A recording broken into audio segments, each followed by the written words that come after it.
everybody, welcome to the Empressive channel. Nicki Minaj dropped a surprise re-release of her classic mixtape, Beat Me Up Scotty, and she also added 3 new songs on the mixtape, and now the mixtape is available on all streaming platforms. Also, she went on Instagram Live with Drake, and I'm going to show that clip in a minute, but first I want to talk about the new songs that she added to the mixtape. Now, she did a remix to Skillibang's song Crocodile Tears, and she added 2 other songs called Fractions and Seeing Green, which features Lil Wayne and Drake. And out of the new songs she added, Seeing Green was my favorite, hands down. I love to see 3 hip-hop heavyweights talk their talk and flex on everybody. They understood the assignment and did what needed to be done. They came with the bars, they came with the confidence, and they gave us the classic Young Money sound that we love. I loved it. Seeing Green was fire. Now, there are a few interesting lines that Nicki rapped in her songs, and I did catch a few subs as well. But the line that stood out to me the most was the TikTok line. She said, "These bees time TikToking, better stick to dancing." Now, some people thought this line was directed at a particular artist. I've heard Megan Thee Stallion's name come up quite a bit, but I think this line could be directed to a lot of artists, and I want to talk about this. A lot of artists these days make music solely for TikTok, and it's gotten to a point where the music is no longer the focus. It's all about being trendy and popular, but people are not making quality music. Now, Nicki Minaj let it be known that she's not following trends. She's not making songs for TikTok. She's getting back to the basics. I know y'all was asking me, where's the cover art and this and that, and this, number one, this ain't no TikTok.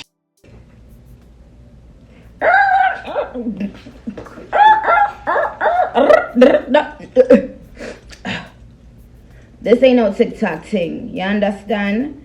So I appreciate you guys for caring about that, but this is just to get back to the basics a little bit, to the essence of why I started rapping.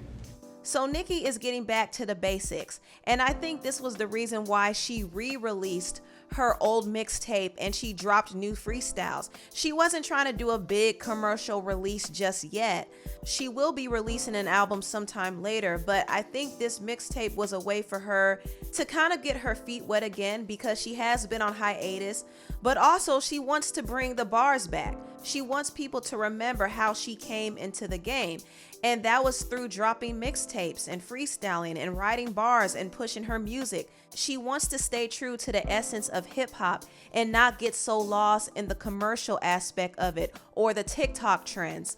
And while I think TikTok is a great promotional tool, a lot of artists who make music for TikTok don't really put enough effort in the quality of the music. So that's the issue. The quality is not the same, and the bar has been lowered, and it's time for it to be raised again. This is why Nicki and J. Cole's return is being celebrated right now, because they're giving the game what it's been missing. Now, in Nicki's live video, she did reveal that she took a while to release new music because she went through a writer's block. She actually credited Drake for motivating her and helping her get out of that slump. You know, I had some real heart-to-heart with you lately, like just about the fact that it's like, it's just your world. Nobody does this better than you. And it's like, when you're gone, you know, obviously, Papa Bear's here now, so we are, you know, we understand the priorities. But, you know, when you're gone, I'm not going to lie, like, I'm sure I speak for everybody in the live when it's like, yo, we really miss you. Like, we really miss your presence, and just like, we miss the bars. We miss the excitement that you bring. So it's like, you know, I just like, I've been on you lately to just, you know what time it is. And, you know, I'm coming over this weekend too, so. He single-handedly got me out of my writer's block, and I'm never going to forget it, and I'm going to shout it to the fucking world on the mountaintops, because that's the real that's my hand to God. He sent me something, and it made me feel so competitive again. I was like, yo, what the fuck am I doing? Like, you need to start writing. And Facts. whenever I hear Drake and Wayne rap, it's always going to inspire something in me. But outside of Drake's raps, it's his like pep talks. He'll send one text that'll make me really like reevaluate everything. He's a fucking genius. Thank you. as a musical artist, but also just as a human. Like, please, everybody know that. Like, that's real shit. Like, that's That's not very no fake sweet. shit. I think this moment was very, very sweet. And I think everybody needs that one person or that one something to motivate them, especially during times when they're not feeling inspired. I'm glad that Drake was there to give Nicki the inspiration and push she needs, and it seems like she's ready to come with some heat for her upcoming project, so I can't wait to see what she brings. Now, moving on from the music talk, let's get to the mess. Now, Azalea Banks, being her usual messy self, insinuated that Nicki was on drugs because she was sniffling during her live video. No, we have to talk about like that sniffling, Nicki. You're not low. That's not cute no more. Cocaine is not even cocaine no more. Once they locked El Chapo up, bitch, the original formula is gone. Wherever you put it in your nose, baby powder, teething powder, wherever you put it in your nose, please stop putting it in your nose, Nicki. That's not okay. Now, Nicki must have caught wind of what Azalea said and what other people were saying about her sniffling, so she decided to go on Instagram Live and address it. But I want to make this clear. So open everybody's ears, listen to clean them ears out. I have never, ever in my life, with my hand to Jesus Christ, and y'all know how I feel about my Lord and Savior, never in my life, ever, not even once, sniffed coke. Ever. If I ever did coke at any time in my life, I would have been rapping about it. I do take Allegra every day, and also I have to take Allegra now sometimes twice a day. But if I was crying, or if I was just blowing my nose, or if I was cold, this is me all day. Runny, sniffly, all the time. Nicki Minaj got points that woke up the price of coke up. Yeah, I be talking about coke in reference to like weight, bricks. But when I talk about what I actually do, I say popping them things to go up and smoking Los Angeles bud. I say shit like that because that's what the I'm actually doing. And if I was to, by the way, I have a lot of friends or acquaintances in the industry that actually do coke. I don't judge them for it, but I've never tried it, never wanted to, never asked them to. Especially in the fashion world, that's so common and normal. But yes, again, let me say it for the ones in the back, my hand to God. And see, that's the thing. When people used to lie about me, I never used to clear my name.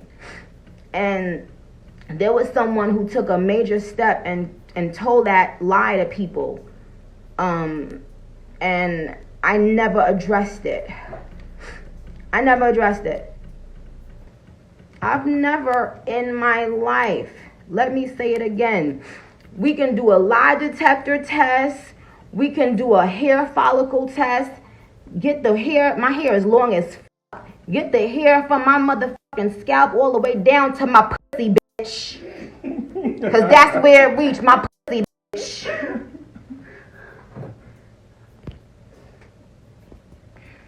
I got this little pimple, but ain't no coke. No. That ain't that. So that was Nicki addressing Azalea and all the other people who were claiming that she was on coke. Nicki does not do cocaine, okay? She let it be known that she is not on coke. Now, I want to briefly talk about J. Cole because J. Cole also released new music. He dropped his new album, The Off Season, and I loved it. I appreciated every song on the album. I loved his energy. Of course, the lyricism and the bars were the highlight of the album, but I also loved his honesty and his introspection and his bravado. I love the boastfulness and the brashness in some of the music, especially in the song Applying Pressure. That's actually one of my favorite songs on the album. Applying Pressure, 100 Mil, Let Go My Hand, and The Climb Back were my faves on the album. I loved it, and I thought he put out a great project. Now, I did find it kind of amusing when J. Cole confirmed that he fought P. Diddy. Now, if you remember, years ago, J. Cole got into a scuffle with Diddy at a party because Diddy was disrespecting Kendrick Lamar. Diddy was mad that Kendrick said he was the king of New York in his Control verse, and Diddy confronted him over it and tried to pour a drink on him, and J. Cole stepped in and things escalated, and J. Cole pretty much put the paws on Diddy and he was escorted out of the party. So J. Cole actually talked about this in his song Let Go My Hand. He said, "My last scrap was with Puff Daddy. Who would have thought it? I bought his album in 7th grade and played it so much, you would have thought my favorite rapper was Puff. Back then, I didn't know nothing, now I know too much." So there you have it. J. Cole confirmed that he whooped Diddy's behind for being belligerent and disrespectful to his brother Kendrick. I love it.